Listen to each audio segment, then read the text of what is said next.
Let's look at another site design factor that's becoming more and more important every day: mobile design. With the huge growth of smartphones like the iPhone and BlackBerry, as well as other mobile devices like the iPad, more and more people are viewing your website on a small screen. These devices will shrink your standard website layout down to fit the screen, but that can make it extremely hard to read. Now, these two screenshots show the difference that a mobile-specific version of your website can make. You can see just how much easier it is to read the mobile version on the right. All the same information is included, just in a format that's more effective for those small screens. And keep in mind that many of your customers are using their smartphones and other mobile devices to get information about your company. They might be looking up your phone number or your address when they're trying to find your business, or they might be looking for information about products you carry. You want to make it as easy as possible for them to find the information they want when they want it. If they can't find it easily from you, they might turn to one of your competitors instead, which is the last thing you want, right? Now, let's talk a bit more about the call to action. What is a call to action? Well, a call to action is a concise invitation to your visitor to take a specific action, either to purchase, sign up for something, subscribe to a newsletter, or just read information to help them through the buying process. There are three types of call to action that we're going to cover today: the primary call to action, the secondary call to action, and the established site-wide calls to action.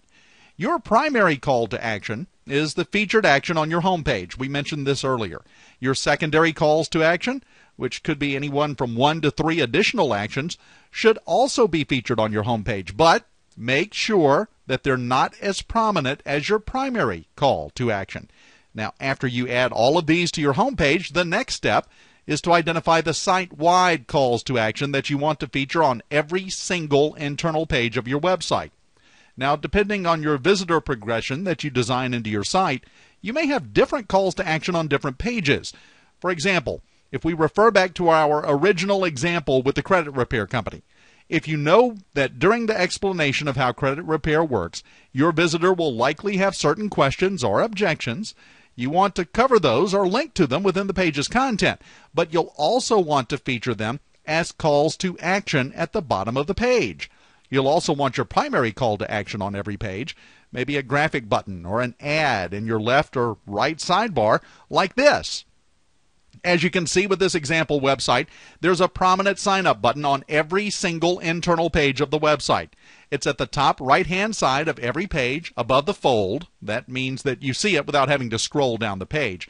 They also include the sign-up button further down on every page. Every page.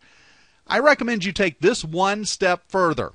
Add a powerful written call to action to the graphic call to action. For example, if applicable, you can add above or below the sign-up button the text, "Get started now, cancel anytime." It encourages immediate action and removes all risk and fear about taking that action. Lexington Law here does that on many of their landing pages. Now, another effective, more subtle call to action that Amazon.com made popular is the related information links. This is a great way to lead your visitors through your ideal buyer progression. Once they finish reading one page, lead them to the next page in your process by making it the related questions or related topics link. This also allows you to cover all your bases by linking to several related pages, so that no matter where your visitor is in the process and no matter how their personal psychology works, they can easily navigate to the pages that will convince them to buy or contact you. So make sure you have a few calls to action on every page displayed in different areas in different ways. You can visit our website, and we recommend you study the Amazon.com website for some excellent examples of this in action. Okay, let's check in. Are you following along so far? I hope this is all making sense. Now, let's move on to landing pages. Gone are the days when people only found your website through marketing collateral, business cards, or word of mouth. Visitors will find you through the search engines, paid search, or advertising, social media, and lots of other different ways. In the case of the search engines, we're going to show you how to target each page of your website to specific keyword phrases to encourage ranking in Google and the major search engines.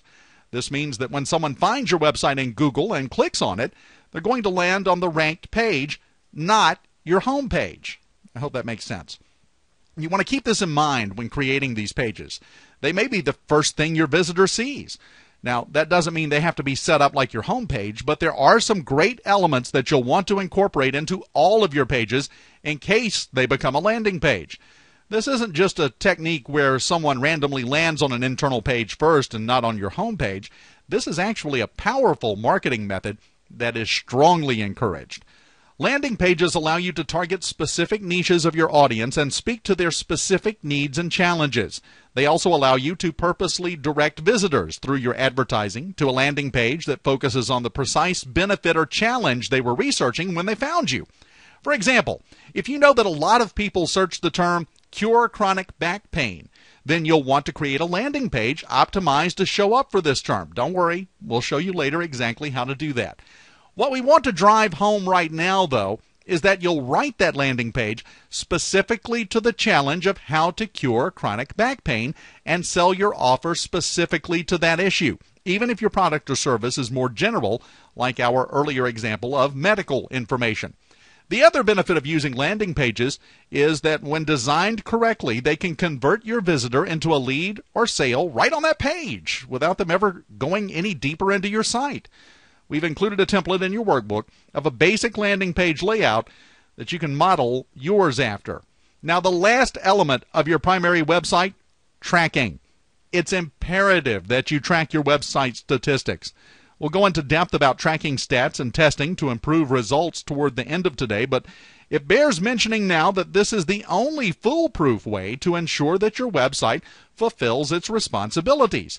The fact is, we cannot determine what our market will respond to until we test various versions of an ad or page or headline and then see which one of those variations actually pulls in the best response. Okay, let's recap here. We covered the 6 responsibilities your website must fulfill to be optimally effective. We also discussed the 6 elements of your website that would help ensure that those responsibilities are met.